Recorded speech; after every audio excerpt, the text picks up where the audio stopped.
ሰላም ሰላም እንዴት ናችሁ? ይህ ፒኤችዲ አካውንቲንግ ነው። በዚህ ቪዲዮ ዳይሬክት ፔመንት እና ዳይሬክት ሪሲት እንዴት አድርገን እንደምንመዘግብ ወይም ደግሞ በቀጥታ እቃ እንዴት አድርገን እንደምንገዛ እንደዚሁም ደግሞ ቀጥታ እቃ እንዴት አድርገን እንደምንሸጥ የምናይበት ቪዲዮ ይሆናል። ተከታተሉኝ።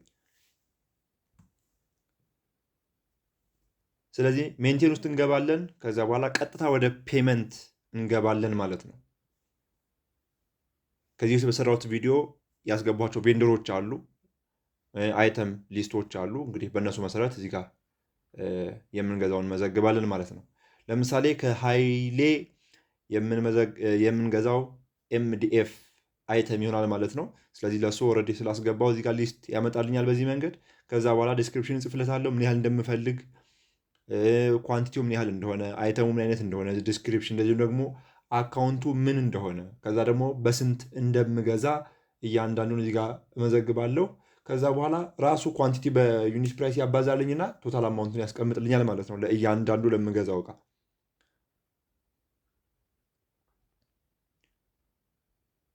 ስለዚህ እዛኛው ቪዲዮ ላይ እንደሰራ ነው ማስተር ስቶክ አይተም ኤምዲኤፍ ይል ነበረ። በሱ ስር 3 ሰብ ስቶክ አይተሞችን ወይም ደግሞ ኤምዲኤፍ ፕሮዳክቶችን መዝግበን ነበረ። በሱ መሰረት እንግዲህ እዚህ ጋር እንደምታዩት 3ቱንም ለመግዛት ነው እየሞከርኩ ያለሁት ማለት ነው። ከዛ በኋላ ቶታል አማውንቱን የ3ቱንም ማለት ነው እንደምርና ከዛ በኋላ ኳንቲቲ ላይ የምናስገባ ይሆናል። 3,830,000 መጥቶልናል ማለት ነው።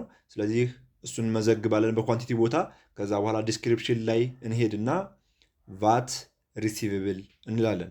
ሁልጊዜ ቫት ሪሲቭብል እና ቫት ፔየብልን ከእቃው ጋር ማያያዝ ትችላላችሁ። ቫት ሪሲቭብል ከሆነ እቃ ስንቀበል ነው፣ ወይም ደግሞ እቃ ስንገዛ ቫት ሪሲቭብል እንመዘግባለን።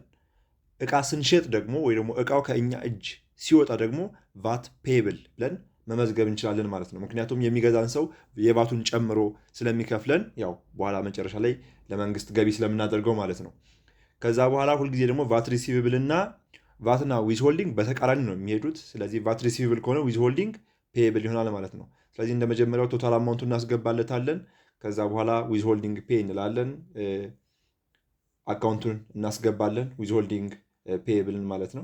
ከዛ በኋላ ዩኒት ፕራይሱን እዚህ ጋር በኔጌቲቭ 0.03 እናደርገዋለን። ስለዚህ ኳንቲቲውን በዩኒት ፕራይሱ ሲያባዛ ኔጌቲቭ 114,900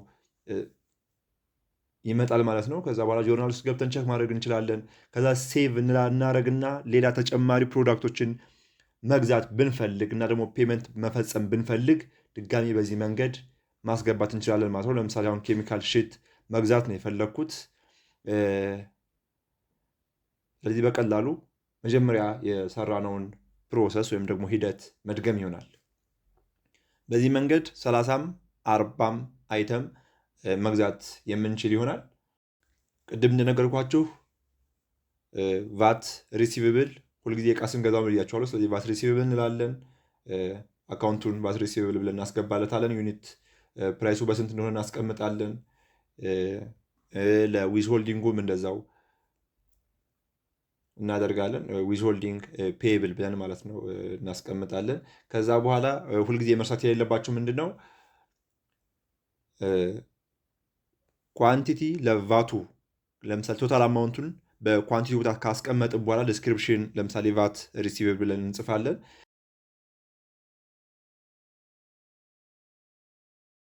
ፔመንታችንን ሴፍ እናደርግና ወይ ደግሞ ገዝተን ጨረስን ማለት ነው። ከዛ በኋላ ወደ መሸጥ ደግሞ እንሄዳለን። ስለዚህ ሪሲት ውስጥ እንገባለን። እሱ ውስጥ ከገባን በኋላ ከማን ለማን እንደምንሸጥ ወይ ደግሞ ከስተመሮቻችን እነማን እንደሆኑ መለየት አለብን። ለምሳሌ አሁን እዚህ ጋር ሀብቴ መጥቶልናል። ስለዚህ ለሀብቴ የምንሸጥ ይሆናል። እዚህ ጋር ሪፈረንስ ነንበራችንን ሪሲት ነንበራችንን ማስገባት አለብን። ከዛ ደግሞ የገዛንበትና የሸጥንበት ቀን ተመሳሳይ ባይሆን ይመረጣል። እንችላለን በገዛንበት ቀን መሸጥ፣ ግን ያው ለአካውንቲንግ እንዲመቸን ትንሽ ራቅ ብናደርገው። ለምሳሌ አሁን እዚህ ጋር ጁላይ 30 ብዬ ነው ያስገባሁት። እንደዛ ማድረግ እንችላለን። ከዛ አሁን ምን ለማን እንደምንሸጥ እየመዘገብን እንሄዳለን ማለት ነው። ለምሳሌ ኬሚካል ሽት የመጀመሪያው ለሀብቴ የምንሸጥ ይሆናል። ያ ማለት በ1000 ኳንቲቲ እንመርጥለታለን። ከዛ ዩኒት ፕራይሱን በ2500 እናደርጋለን። ያው ኬሚካል ሽት ሴልስ ኦፍ ኬሚካል ሽት የሚለውን ጂኤል አካውንት የምንመርጥ ይሆናል። ከዛ በኋላ ዩኒት ፕራይሱን 2500 ብር ብለን እንሞላለታለን። ስለዚህ ራሱ ኳንቲቲውን በዩኒት ፕራይሱ አባዝቶ ቶታል አማውንቱን ያስቀምጥልናል። ቅድም እንደነገርኳችሁ ቶታል አማውንቱን እንወስድና ለቫትም ሆነ ለዊዝ ሆልዲንግ በጣም በቀላሉ ለማባዛት ራሱ አባዝቶ ካልኩሌት አድርጎ እንዲያስቀምጥልን ስለሚያግዘን በዛ መንገድ ማስቀመጥ እንችላለን። ስለዚህ ዊዝ ሆልዲንግ ሪሲቭብል ዊዝ ሆልዲንግ ሪሲቭብል እንመዘግባለን። ከዛ በኋላ ቅድም እንደነገርኳችሁ በኔጌቲቭ 0.03 እንዲያባዛው እናደርጋለን። ስለዚህ ኔጌቲቭ 75000 ይመጣል። ከዛ በኋላ ታች መጨረሻ ላይ ሪሲት ላይ ማለት ነው የምትመጣ ሴልስ ታክስ የምትላች እሷ ስንነካት ቫት የምትል እናገኛለን። እሷ ስንነካ ቀጥታ ሴልስ ታክስ አማውንቱ ምን ያህል እንደሆነ በራሱ ያስቀምጥልናል ማለት ነው። ስለዚህ በምንሸጥበት ጊዜ ምንን ጨምረን መቀበል እንችላለን? ሴልስ ታክስን ጨምረን መቀበል የምንችል ይሆናል ማለት ነው ከከስተመሮቻችን። ስለዚህ ይህን ሴቭ እናደርገዋለን። ከዛ ወደ ቀጣዩ እንሄዳለን። ቀጣይ ላይ ሄደን ቀጣይ ላይ ሄደን እንሸጣለን። ለሄደን የምንሸጠው ደግሞ ኤምዲኤፍ ይሆናል ማለት ነው። ስለዚህ ከዛ በፊት ሪፈረንስ ነምበሮችን፣ ሪሲት ነምበሮችን፣ ቀኖችን ማስተካከል ይጠበቅብናል። እሱን ካስተካከልን በኋላ ወደ አይተሞቹ እንሄዳለን። አይተሞቹ ኳንቲቲ ምን ያህል እንደሆነ አይተሙ ምን እንደሚባል ለምሳሌ አሁን እኛ የፈለግነው ኤምዲኤፍ ነው። ስለዚህ እሱን እንመርጣለን። ከዛ በኋላ ጂኤል አካውንቱን እንመርጥለታለን። ያ ማለት ሴልስ ኦፍ ኤምዲኤፍ የሚለውን እንመርጣለን ማለት ነው። ከዛ በኋላ ዩኒት ፕራይስ 2600 ከዛ በኋላ ቶታል አማውንቱን ራሱ አባዝቶ ያስቀምጥልናል። በዚህ መንገድ 3 ፕሮዳክት እንመዘግባለን። 5ም ቢኖረን 10ም ቢኖረን በዚህ መንገድ መመዝገብ እንችላለን ማለት ነው።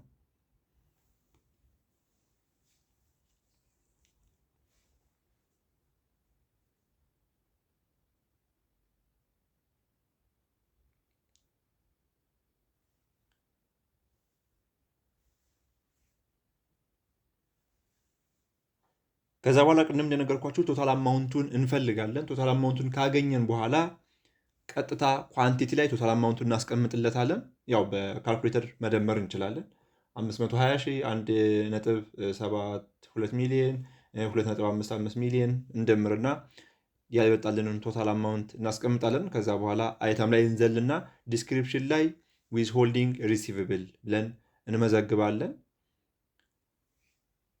ከዛ በኋላ ቅድም እንደነገርኳችሁ ዩኒት ፕራይስ ላይ ሁልጊዜ የምናደርገው ምንድን ነው? ማይነስ 0.03 ብለን እናስቀምጥለታለን። ከዛ በኋላ ራሱ ቶታል አማውንቱን ያስቀምጥልናል ማለት ነው። ነገር ግን እዚህ ጋር መርሳት የሌለብን ዊዝ ሆልዲንግ ላይ ታክስ የምትለዋ ላይ 2 ቁጥርን ፈልገን ክሊክ ማድረግ ይጠበቅብናል ማለት ነው። ምክንያቱም ኤግዘምትድ መሆን አለበት ግዴታ። ስለዚህ ኤግዘምት ስንለው በትክክል የሚመጣልን ይሆናል ማለት ነው። እኔ ያው ቀድሜ ኤግዘምት ስላላልኩት ነው። እንግዲህ ሴቭ እናደርጋለን። በዚህ መንገድ እቃችን የገዛነውን እቃ መሸጥ እንችላለን። ጥያቄ፣ አስተያየት፣ ሀሳብ ካላችሁ ኮሜንት ላይ አሳውቁኝ። አመሰግናለሁ በጣም።